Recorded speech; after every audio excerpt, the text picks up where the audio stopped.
بسم اللہ الرحمن الرحیم، فرمان مصطفیٰ صلی اللہ تعالی علیہ وآلہ وسلم۔ جو کوئی یہ دروشی پڑھے گا اس پر 70 دروازے رحمت کے کھول دیے جاتے ہیں۔ درود شریف یہ ہے، صلی اللہ علی محمد۔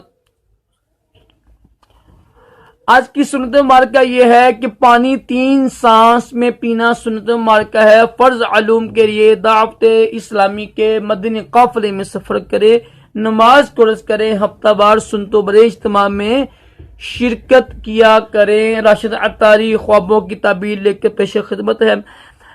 آج ہم بات کریں گے، کل میں نے بیان کیا تھا، اگر کسی نے خواب میں دیکھا کہ پانی بڑا صاف ہے، خوشگوار ہے، شفاف ہے، تو اس کی کیا تعبیر ہے؟ اس کی تعبیر یہ تھی کہ وہ اس بندے کا یقین کا عمل بڑا پکا ہے، اس کا ایمان تقوی بڑا پکا ہے۔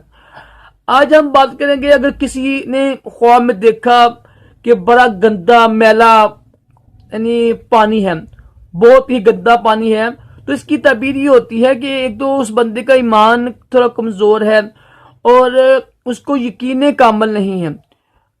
اس کے جو عقائد ہوتا ہے نا، اعتداد ہوتا ہے، جو یعنی اللہ تعالیٰ پر یقین رکھنا، وہ اس کے کمزور ہے۔ عام زندگی میں بھی نا، اگر وہ دعا مانگے گا نا، اس پر یقین ہوگا کہ میں دعا قبول ہونی ہے، مثلا اس کا یقین ہے نا، یقین اس کا کمزور ہے، اللہ تعالیٰ کی ذات پر اس کا یقین کمزور ہے۔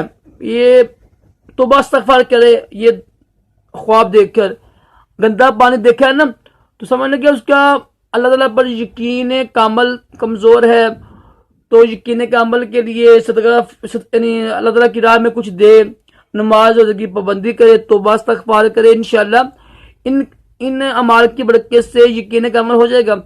کہ توبہ استغفار سے تو انسان کے ساتھ گناہ معاف ہو جاتی ہے نا۔ کوشش کریں کہ ویسے بھی توبہ استغفار جو استغفار ہے نا، یہ کرتے رہا کریں، لا حول ولا قوت، یہ پڑھتا رہا کریں، یا حی یا قیوم پڑھتا رہا کریں، انشاءاللہ بہت ساری بیماریوں سے انشاءاللہ محفوظ رہیں گے۔ تو خواب کی تعبیر جب بری ہو تو توبہ استغفار کرتے ہیں۔ اللہ تعالی ہم سب کو بھی اچھے خواب دکھائے۔